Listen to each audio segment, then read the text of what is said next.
அப்புறம் போகிறவர் போல காணப்பட்டாலும் இயேசு உன் மீது நோக்கமாயுள்ளார். உன் நினைவெல்லாம் அவர் அறிவார். உன் மீது நோக்கமாயுள்ளார். உன் நினைவெல்லாம் அவர் அறிவார். காக்கின்றவர், உருவாக்கின்றவர், தோளின் மேல் சுமக்கின்றவர். காக்கின்றவர், உருவாக்கின்றவர், தோளின் மேல் சுமக்கின்றவர். தோளின் மேல் சுமக்கின்றவர்.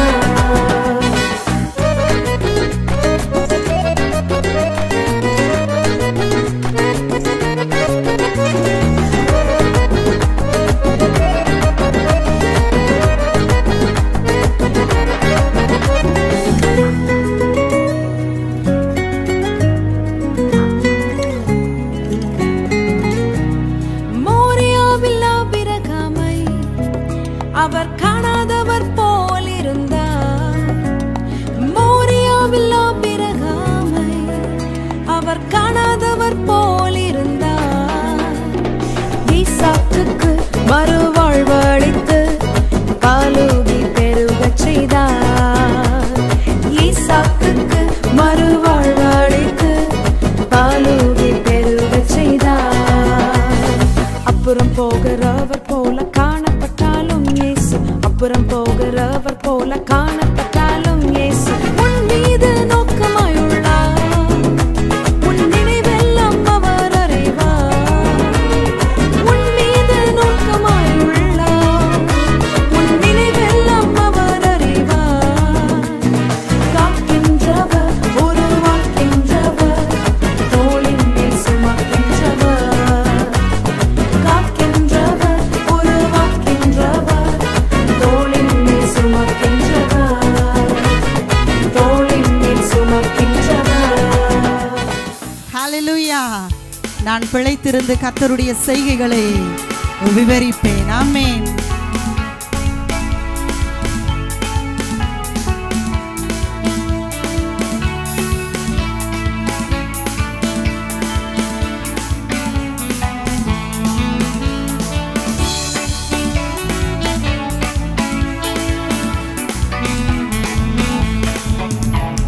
போற்றி துதிப்போம் நம் தேவனை புதிய இதயமுடனே.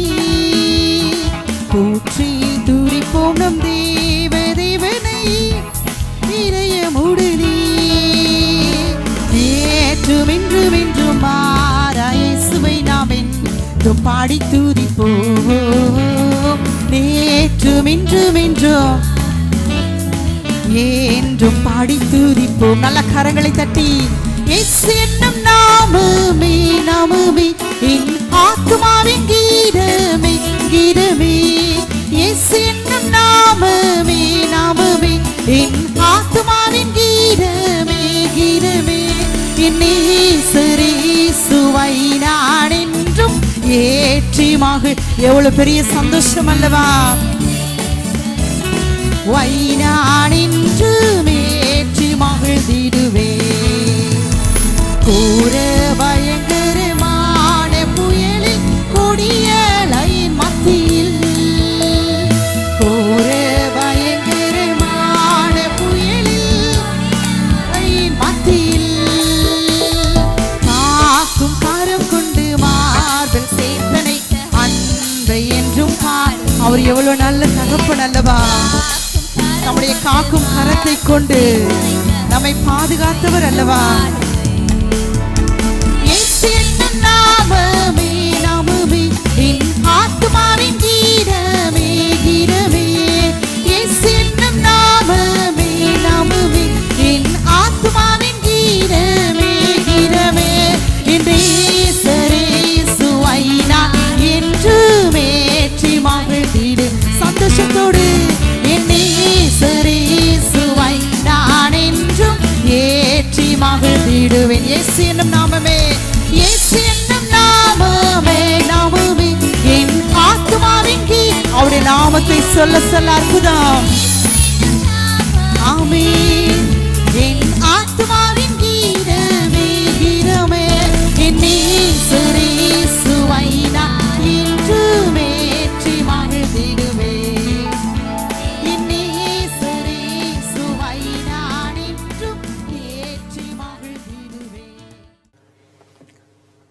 அன்பானவர்களே, உங்கள் ஒவ்வொருவரையும் ஆண்டவர் இயேசுவின் இனிய நாமத்தினாலே நாங்கள் ஆசீர்வதித்து வாழ்த்துகின்றோம். இந்த அற்புதமான டிசம்பர் மாதத்திலே ஆண்டவர் நம்மை கொண்டு வந்து நிறுத்தி இருக்கிறார். இந்த ஆண்டு துவங்கினது போல் இருந்தது, ஆனால் வேகமாக செல்கின்றது என்ற உணர்வு நமக்குள் ஏற்படுகின்றது. நமது கைகளில் இருக்கின்ற கடிகாரம் சரியாகத்தான் ஓடுகிறது, நிதானமாக ஓடிக்கொண்டிருக்கிறது. ஆனாலும் நமக்குள் ஒரு உணர்வு, ஏதோ ஒன்று வேகமாக செல்கிறது போல. ஆம் அன்பானவர்களே, இந்த உலகத்திலே அனைத்து காரியங்களும் வேகமாக செல்வது போல் ஒரு உணர்வு. இப்படிப்பட்ட இந்த வாழ்க்கையிலே நாம் மகிழ்ச்சியோடும் சிறப்பான ஒரு எதிர்காலத்தோடும் இந்த பூமியிலும் இதற்கு பிறகு இருக்கிறதான ஒரு உலகத்திலும் நாம் சிறந்து வாழ வேண்டும் என்று ஆண்டவர் இயேசு சுவாமி விரும்புகின்றார்.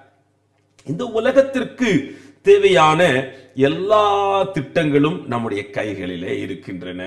நல்ல கல்விக்கான திட்டம், வேலை செய்வதற்கான திட்டம், திருமண திட்டம், பென்ஷன் வாங்குகிற காலகட்டத்தை குறித்த திட்டம், அல்லது வயதான காலத்திலே எப்படி வாழ வேண்டும், எந்த ஊரிலே வாழ வேண்டும் என்ற திட்டம், மகளோடு வாழணுமா, மகனோடு வாழணுமா, தனியாக வாழணுமா, எங்கே வாழ்வது போன்ற திட்டங்கள், இவைகளெல்லாம் மனிதர்களுக்குள்ளே வந்து சென்று கொண்டுதான் இருக்கின்றன. ஆனாலும் ஆண்டவர் அவர் நம்முடைய பரம தகப்பனாய் இருக்கின்றபடியினால் அவர் ஒரு சிறப்பான ஒரு திட்டம் வைத்திருக்கிறார்.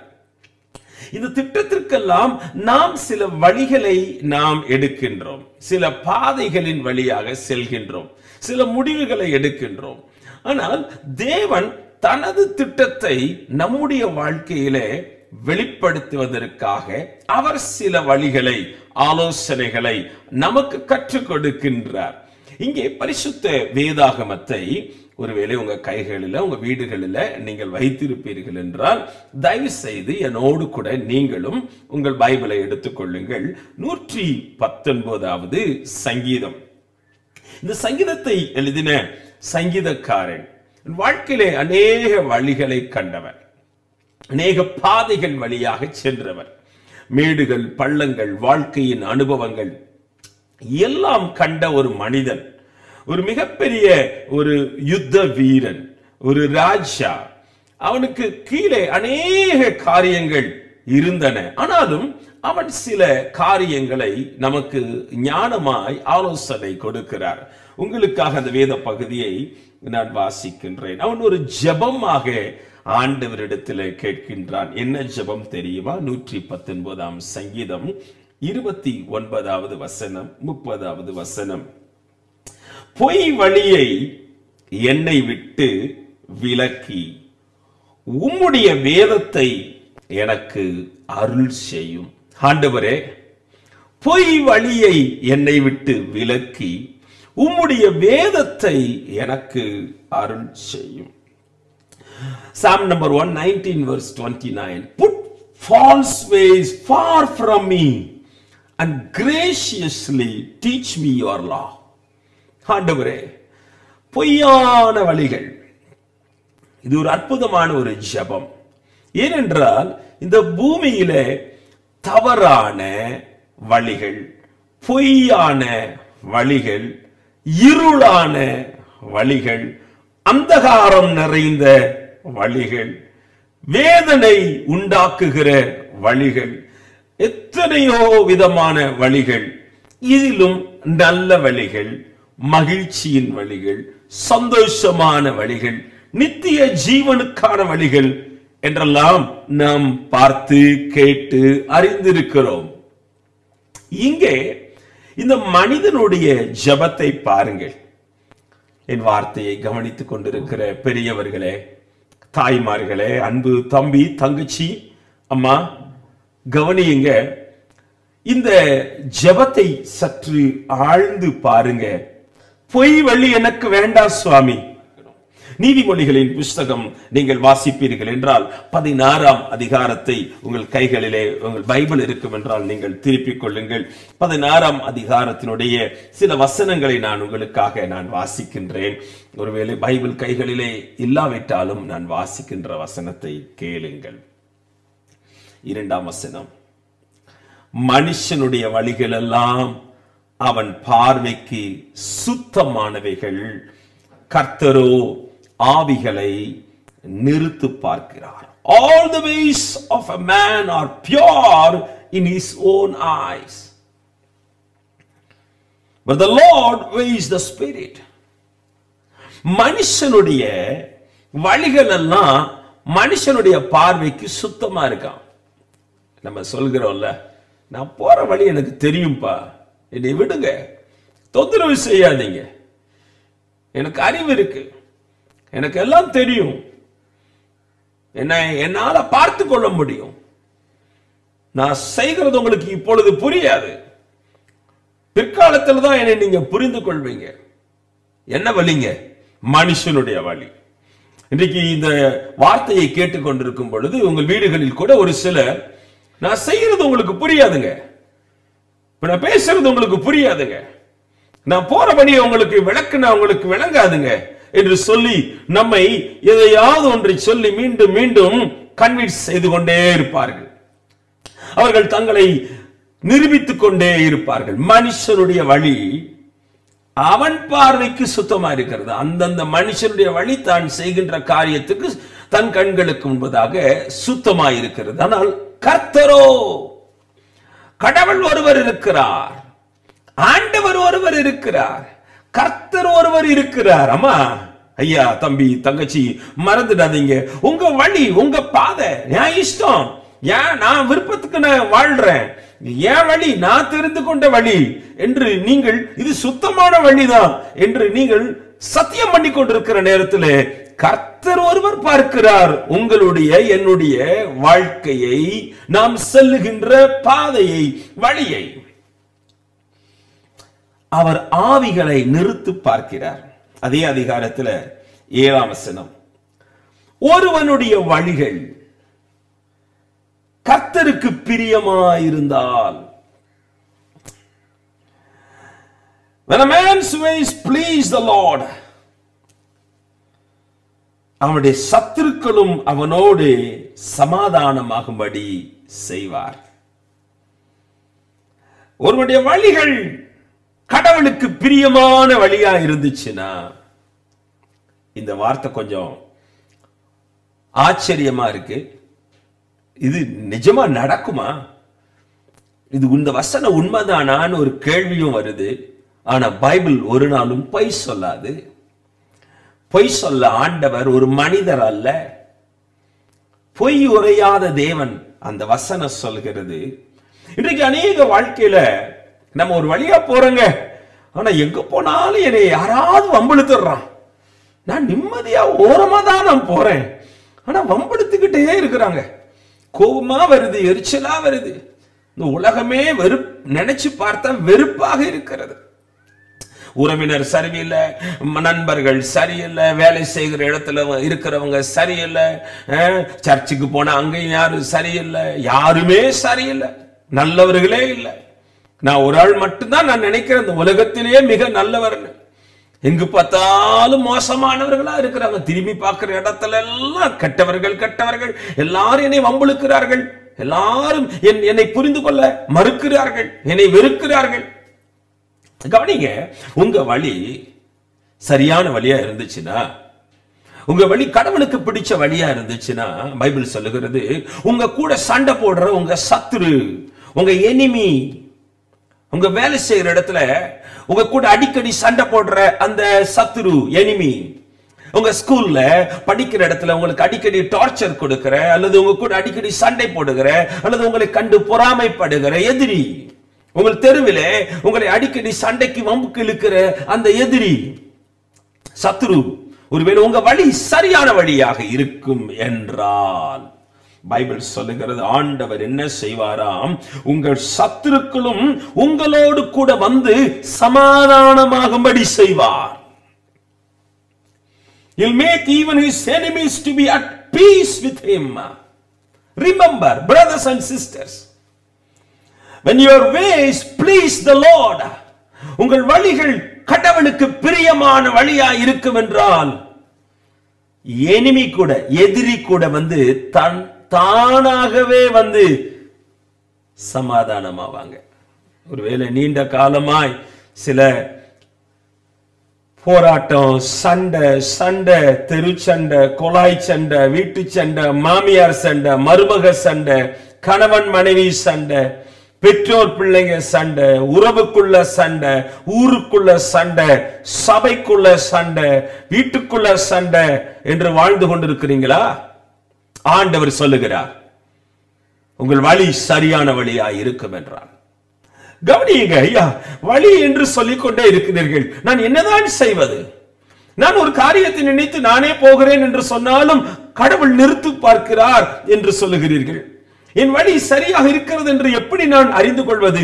புதிய ஏற்பாட்டிலே இதே போல 2 வழிகளை பற்றி பைபிள் சொல்லுகிறது.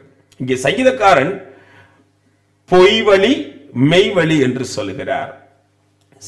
மத்தேயு புத்தகத்திலே 7ஆம் அதிகாரத்தை நீங்கள் உங்கள் பைபிளை நீங்கள் வாசித்து பார்த்தால், மத்தேயு 7வது அதிகாரம் 13வது வசனம் 14வது வசனத்தை நான் உங்களுக்காக வாசிக்க போகின்றேன். இடுக்கமான வாசல் வழியாய் உள்பிரவேசியுங்கள், கேட்டுக்கு போகிற வாசல் விரிவும் வழி விசாலமுமாயிருக்கிறது. Enter by the narrow gate, for the gate is wide and the way is easy that leads to destruction. இடுக்கமான வாசல் வழியாய் உட்பிரவேசியுங்கள். கேட்டுக்கு போகிற வாசல் எப்படி இருக்கிறதா? விசாலமா, வழி விசாலமா இருக்காங்க. கேட்டுக்கு போற வாசல், அந்த வழி ரொம்ப பயங்கர அகலமா விசாலமா இருக்கிறதா. அதன் வழியாய் பிரவேசிக்கிறவர்கள் அநேகர். நிறைய ஒரு கூட்டமே போகிறது, கூட்டமாய் போகிறார்கள், திரளாய் போகிறார்கள். வசனம் 14, மத்தேயு 7. ஜீவனுக்கு போகிற வாசல், ஜீவனுக்கு போகிற வாசல், வழி நெருக்கம், வழி நெருக்கமாயிருக்கிறது. அதை கண்டுபிடிக்கிறவர்கள் சிலர். For the gate is narrow and the way leads to life. The gate is narrow and the way is hard, but that leads to life. And those who find it are few. 2 வழி பழைய ஏற்பாட்டில், மெய் வழி, பொய் வழி. புதிய ஏற்பாட்டில் இடுக்கமான வழி, விசாலமான வழி. விசாலமான வழியில அநேகர் போறாங்க, இடுக்கமான வழியில கொஞ்சம் பேர் போறாங்க. ஏன்? அது இடுக்கமா இருக்கு, கஷ்டமா இருக்கு. விசாலமான வழியில எப்படி வாழலாங்க? எப்படி வாழலாம்? நேரா வாழுங்க, குறுக்க போய் வாழுங்க, உட்காருங்க, தூங்குங்க, படிக்க வேண்டாம், ஜெபம் பண்ண வேண்டாம், கடவுளை தேட வேண்டாம், சமாதானமா தான் வாழணும்னு அவசியம் இல்லை. சண்டை போடலாம், கெட்ட வார்த்தை பேசலாம், திருடலாம், பொய் சொல்லலாம், அடுத்தவருடைய சொத்துக்களை அபகரிக்கலாம். இதெல்லாம் விசாலமான வாழ்க்கை. ஏன் வழிங்க? எனக்கு பிடிச்ச வழி. இன்னைக்கு அநேக மனிதர்கள் ஏன் வழி, எனக்கு பிடிச்ச வாழ்க்கை என்று விசாலமான வழியை தேடி தேடி ஓடிக்கொண்டிருக்கிறார்கள். எப்படியும் வாழலாம். அந்த கிறிஸ்தவ வாழ்க்கை மிக அழகாய் சொல்கிறது. மெய் வழி என்றால் என்ன? அது இடுக்கமானது. அது இடுக்கமான இந்த மெய் வழியை கண்டுபிடிக்கிறவர்கள் சிலர், கொஞ்சம் பேர் தாங்க. ஏன் உங்க சர்ச்சுக்கு நிறைய பேர் வர மாட்டாங்களா? கொஞ்சம் பேர் தான் வர்றாங்க. Why? ஏனென்றால் அது ஒரு இடுக்கமான வழி. அங்கே ஜெபம் பண்ணணும், பரிசுத்தமா வாழணும், பக்தியா வாழணும், பொய் சொல்லக்கூடாது, கெட்ட வார்த்தை பேசக்கூடாது, விபச்சாரம் செய்யக்கூடாது, அடுத்தவருடைய பொருளை திருடக்கூடாது, அங்கே களவு செய்யக்கூடாது. அநேக சட்டத்திட்டம் இருக்கு. ஆண்டவரை நம்பணும், எதிரிகளையும் மன்னிக்கணும், எல்லாரையும் நேசிக்கணும், இயேசுவை போல வாழணும். இதோ பேரை மாற்றிக்கொள்வதோ, ஊரை மாற்றிக்கொள்வதோ, சட்டையை மாற்றிக்கொள்வதோ கிறிஸ்தவம் அல்ல. வழியை மாற்ற வேண்டும். இதுவரை போகின்ற ஒரு வழி மோசமான வழி, கேடுகட்ட வழி, கெட்ட வழி என்றால் அந்த வழியிலிருந்து மாறி வேறு ஒரு வழிக்கு வர வேண்டும். அதுதான் கிறிஸ்தவம். ஏதோ போகிற போக்கிலே ஏதோ ஒரு பெயரை மாற்றிக்கொண்டு கைகளிலே ஒரு வெள்ளை சட்டையை போட்டுக்கொண்டு கையிலே பைபிளை வைத்துக் கொண்டால் அவர் கிறிஸ்தவர் அல்ல. என்ன நினைக்கிறீர்கள்? கிறிஸ்தவ வாழ்க்கை இடுக்கமான வாழ்க்கை, அது மெய்யான வாழ்க்கை. அதுதான் ஒரு நாள் இயேசு தன்னுடைய சீஷர்களோடு பேசும்போது அவர் சொல்லுகிறார். நீங்கள் உங்கள் பைபிளை நீங்கள் எடுத்து வாசித்து பார்ப்பீர்கள் என்றால் உங்களுக்கு அழகாக தெரியும். யோவான் புத்தகம் 14ஆம் அதிகாரத்தை நீங்கள் எடுத்து வாசித்து பாருங்கள்.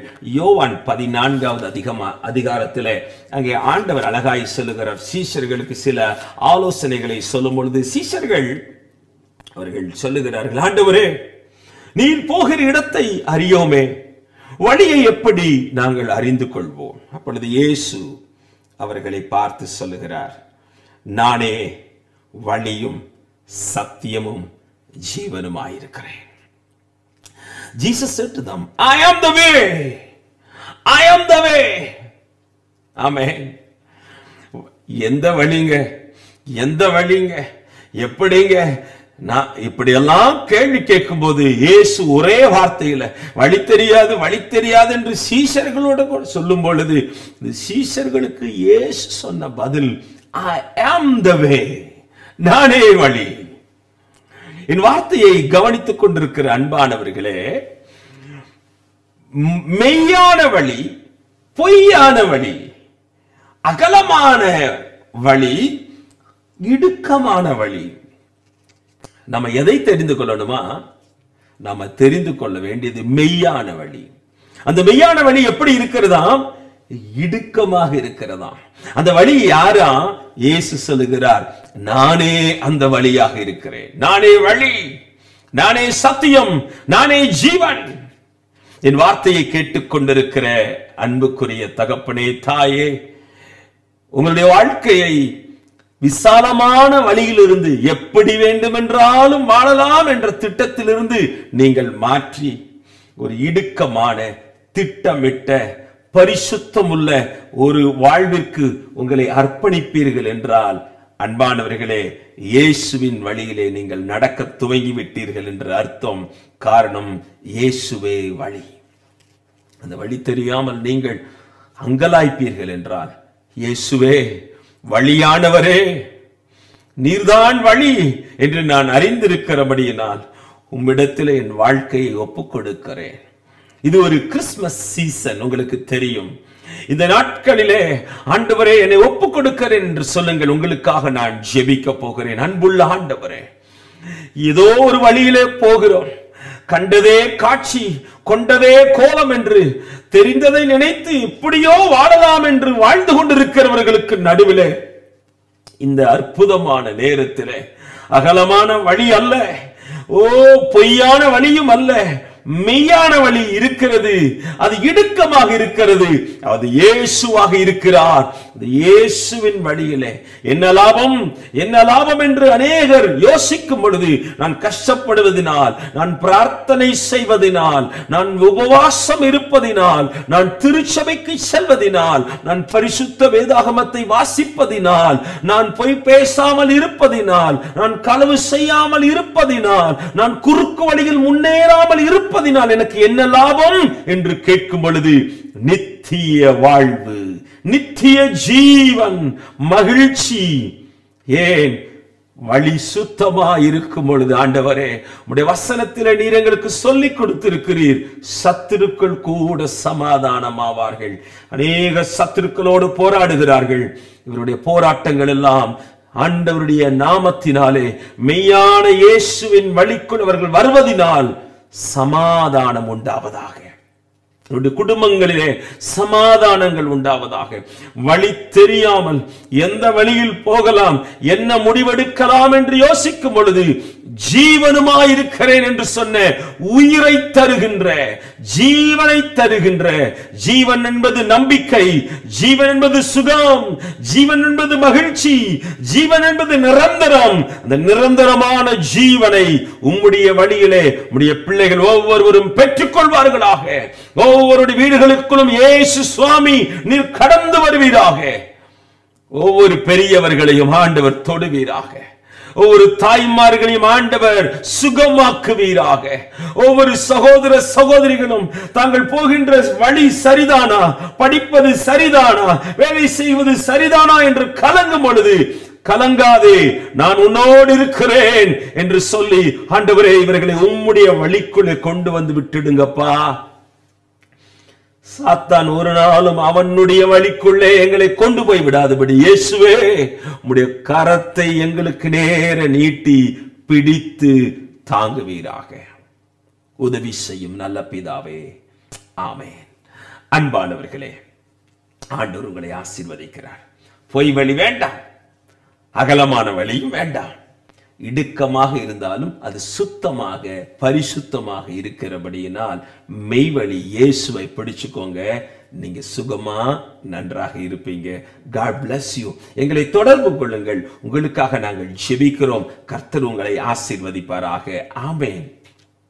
அன்பானவர்களே, இந்த தொலைக்காட்சி நிகழ்ச்சியை பார்த்து கொண்டிருக்கும் பொழுது அநேகர் எங்களை அழைக்கின்றீர்கள்.